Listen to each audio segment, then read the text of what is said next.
the Great Recession, massive student loans, runaway real estate, and the pandemic. These are a few of the economic challenges millennials have faced. It may seem impossible for our generation to thrive, but I'm here to help as your money guide. I'm Shaun Melby, and this is the Melby Money Show.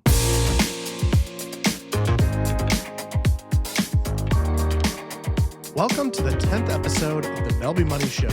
I'm your host, Shaun Melby. First, a little housekeeping. This will be the last episode of the year as I'll be taking a little break over the holidays. Starting this podcast has been something I wanted to do for a long time, and being able to say I've posted 10 episodes before the end of the year is something I'm really excited and proud about. So thank you for sticking with me through this process, telling people about the show, and letting me talk about money with you. Last episode, we spent time talking about individual stocks and bonds and how they behave. Today, we're going to continue down that path by exploring two popular investment vehicles that you've likely heard of, but might not fully understand: exchange-traded funds, also known as ETFs, and mutual funds. These financial instruments play an important role in many investors' portfolios, and you may be surprised to learn that you might already be invested in them without even realizing it. ETFs and mutual funds are both types of investment funds that pool money from multiple investors to purchase a diversified portfolio of stocks, bonds, and other securities. If you have a 401k through your employer or an individual retirement account, also known as an IRA, chances are you've already invested in mutual funds. Similarly, if you've ever bought an index fund that tracks the S&P 500 or another market benchmark, you've likely invested in an ETF. These investment vehicles have become increasingly popular due to their ability to offer diversification and professional management at relatively low cost. What makes ETFs and mutual funds so appealing is their accessibility to everyday investors. Unlike buying individual stocks, which can be risky and require significant research, these funds allow you to invest in a broad range of securities with a single purchase.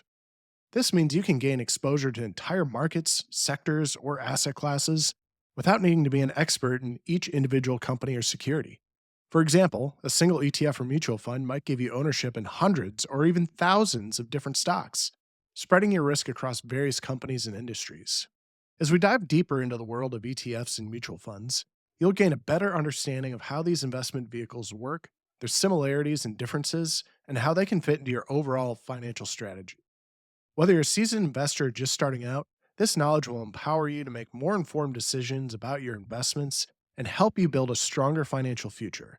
So let's embark on this journey to unravel the mysteries of ETFs and mutual funds and discover how they can work for you in an ever-changing landscape of personal finance. But first, let's talk about what's in the news with current events. In today's current event, we're exploring the potential economic landscape under a Second Trump Administration. Our goal is to provide context and understanding, not to make specific investment recommendations here. One thing to always remember is the key to long-term financial success often lies in focusing on what you can control: your skills, your earning potential, and your consistent participation in the markets, not who's sitting in the Oval Office. Let's begin with fiscal policy. Trump has indicated a desire to extend the 2017 corporate tax cuts, set to expire in 2025. This could potentially boost corporate earnings in the short term and possibly increase stock buybacks and dividends. However, there are concerns about the long-term impacts on the national deficit. It's important to note that while tax policy can influence market behavior, it's just one factor in a complex economic ecosystem. Trade policy is another area of focus. Trump's first term was marked by significant trade tensions, particularly with China. A second term could see a resurgence of these policies, potentially including new or increased tariffs, renegotiation of trade agreements, and a continued focus on America First economic policies. These actions could lead to market volatility and impact global supply chains. However, it's important to remember that markets have historically adapted to various trade policies over time. Deregulation is likely to remain a key priority. This could affect various sectors differently. The energy sector might see reduced environmental regulations, while the financial sector could experience loosened oversight. Manufacturing might face fewer regulatory hurdles. While these changes could impact specific industries, the overall economic effects can be complex and multifaceted. Immigration policy could have significant economic ramifications. Stricter immigration measures might impact labor markets, particularly in sectors such as agriculture, construction, hospitality, and technology. It's very possible this could have an inflationary impact, and the decrease in labor supply would increase the cost of all of these, which would then be paid by the consumer. It's important to note the element of unpredictability that characterized Trump's first term. This off balance approach to governance and communication can lead to rapid market reactions. But short term market movements often have little bearing on long term economic trends. While equity markets performed well during Trump's first term, it's overly simplistic to attribute market performance solely to presidential policies. Numerous factors play significant roles in those market dynamics, including global economic conditions, technological advancements, Federal Reserve policies, demographic shifts, and unforeseen events like pandemics. This complexity underscores why trying to time the market based on political events is often futile. Instead, focusing on consistent participation in the markets, regardless of who's in office, has historically been a more reliable approach. Let's discuss the concept of control. While we can't control political outcomes or market movements, we can control our skills and knowledge, our saving and investment habits, our financial education, our career choices, and our spending habits. Continuously improving your professional skills can increase your earnings potential and job security. Consistently setting aside money for the future, regardless of market conditions, can lead to long-term wealth accumulation. Understanding basic financial principles can help you make informed decisions regardless of the economic environment. Pursuing high-demand fields or developing unique skills can increase your value in the job market. Living below your means and avoiding unnecessary debt can provide financial stability in various economic conditions. Building wealth is often more about consistent habits and personal growth than reacting to political or economic news. While it's important to stay informed about potential policy changes, your focus should primarily be on your personal financial journey. In times of uncertainty, it's natural to feel the urge to make drastic changes to your financial strategy. However, history has shown that staying the course, continuing to invest regularly, and focusing on personal growth often yield the best long-term results. Consider this. The single biggest factor in your financial success is likely to be your earning potential over your lifetime. By focusing in increasing your skills, knowledge, and value in the marketplace, you're taking concrete steps to build wealth, regardless of who's in the White House or what policies they implement. In conclusion, while presidential policies can influence economic conditions, they are just one factor in a complex global financial ecosystem. Your financial success is more likely to be determined by your personal choices, habits, and growth than by any single political outcome. Now, a word from today's sponsor. What if your vintage guitar collection could help you buy your dream home? That's the power of collateral, and it's about to rock your financial world. Think of collateral as a wealth-building catalyst. It's like having a trusted friend vouch for you, but instead of words, you're using valuable assets. Here's how it works. When you're seeking a loan, lenders want to feel confident they'll get their money back. That's where collateral steps in. You offer something valuable, maybe your home, your car, or even business equipment, as a guarantee. Why does this matter? Well, it's a win-win. For you, it often means better loan terms, lower interest rates, and access to larger amounts of credit. For lenders, it reduces their risk, making them more likely to approve your loan. But be careful, because if you default on your loan, you lose your collateral, so don't overextend yourself. But here's the key. Collateral isn't just for big-time investors or homeowners. Even if you're just starting out, you might have more collateral options than you think. That laptop you use for freelancing, that could be collateral for a very small business loan. So next time you're planning a big purchase or looking to invest in your future, remember the power of collateral. Could be your ticket to achieving those financial goals faster than you ever imagined. Smart borrowing is all about understanding your options. And now, armed with this knowledge about collateral, you're one step closer to increasing your financial education. To truly understand the significance of ETFs and mutual funds in today's financial landscape, we need to take a step back and explore their origins. Mutual funds, the older of the two investment vehicles, have a rich history dating back to the 18th century. The concept of pooling investments can be traced to Dutch merchant, and I'm about to butcher the pronunciation of his name, Adrian van Ket, who created the very first mutual fund-like investment trust in 1774. His goal was to provide small investors with an opportunity to diversify their holdings, a principle that remains at the core of mutual funds today. The modern mutual fund as we know it, however, emerged in the United States in the 1920s.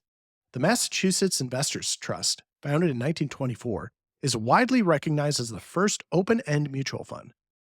This innovation allowed investors to buy and sell shares directly from the fund company, providing greater flexibility and accessibility.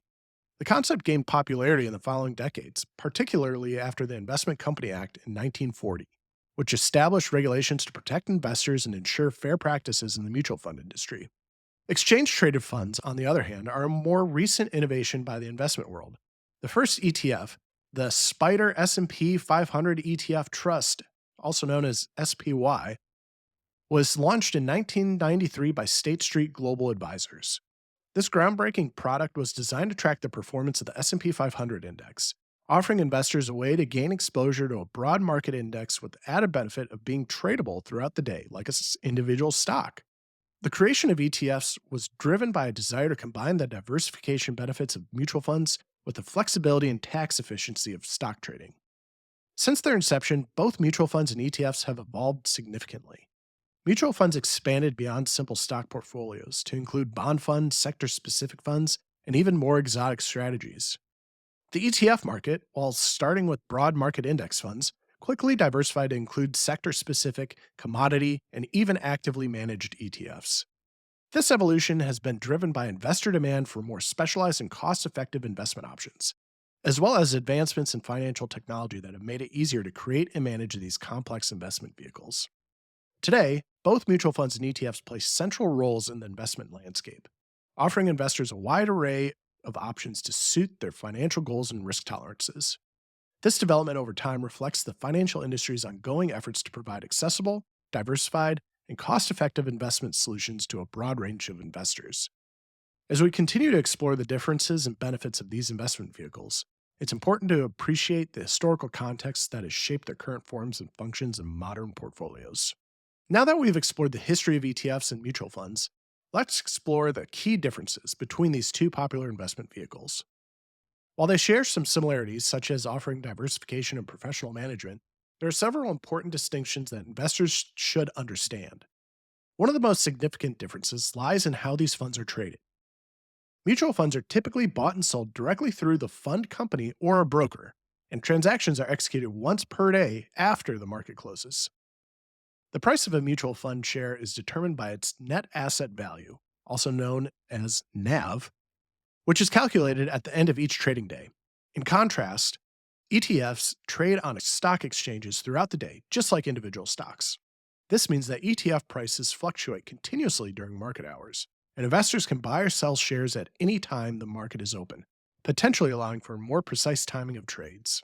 Another key distinction is their management styles. While both ETFs and mutual funds can be either actively or passively managed, ETFs are more commonly associated with passive management strategies, such as tracking a specific market index. Mutual funds, on the other hand, have a longer history of active management, where fund managers actively select investments in an attempt to outperform the market. This difference in management style often leads to variations in expense ratios, with passively managed ETFs typically having lower fees compared to actively managed mutual funds. Minimum investment requires and tax efficiency are two more areas where ETFs and mutual funds differ. Minimum investment requirements and tax efficiency are two more areas where ETFs and mutual funds differ. Many mutual funds require a minimum initial investment, which can range from a few hundred to a few $1,000s. ETFs, however, can be purchased at the price of a single share, making them more accessible to investors with limited capital.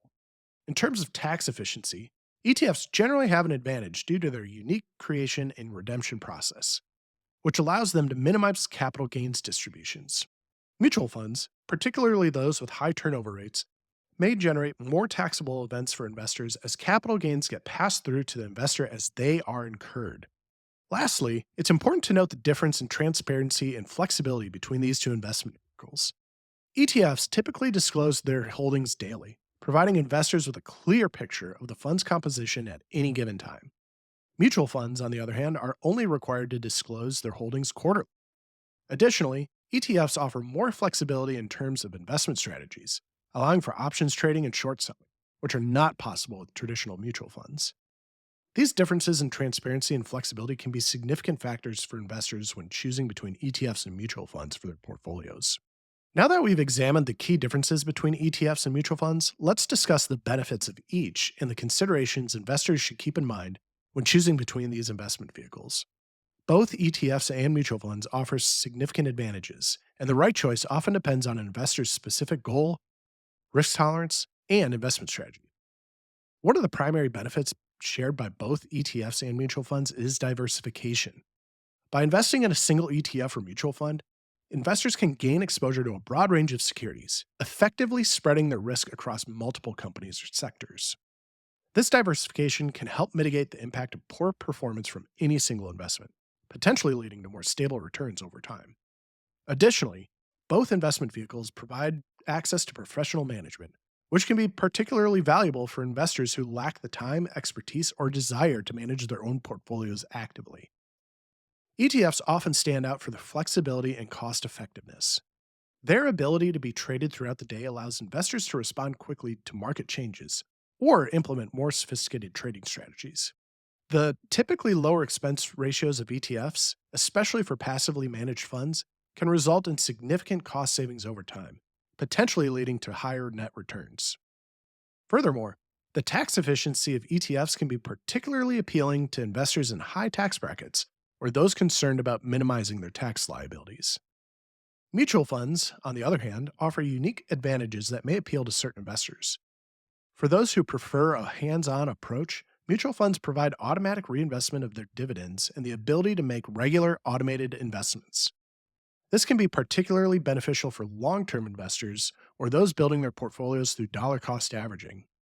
Additionally, the wide variety of actively managed mutual funds available can offer the potential for outperformance in certain market conditions, although it's important to note that active management does not guarantee superior returns. When deciding between ETFs and mutual funds, investors should consider their investment goals, trading preferences, and tax situation. Those who value intraday trading capabilities and tax efficiency might lean towards ETFs, while investors who prioritize automatic investment features and the potential for active management might prefer mutual funds. As far as accounts go, if it's in a retirement account like a 401k or IRA, there may not be much of a difference when it comes to taxes. However, if we're talking about a taxable account, then you probably want to avoid a mutual fund in that account, because you're going to pick up capital gains when you didn't necessarily sell any shares of the mutual fund. But an ETF won't get taxed until you sell it. In the end, the choice between ETFs and mutual funds isn't about finding a one-size-fits-all solution. It's about crafting a personalized investment strategy that aligns with your financial goals, your risk tolerance, and your lifestyle. By understanding the nuances of each option, you can make informed decisions that support your long-term financial success. Thank you for joining me on this episode of the Melby Money Show, and we look forward to the continuing conversations in future episodes. If you have any questions you'd like me to answer on the show, you can email them to Shaun@melbymoney.com. It would really be an honor if you subscribe to the podcast so future episodes show up in your feed. If you feel compelled to leave a review or rating, I'd appreciate that, as well as getting feedback will only help make this podcast the best it can be. If you've enjoyed the episode so far, feel free to tell a friend about the show. Farewell, and I'll see you in 2025 for the next episode of the Melby Money Show.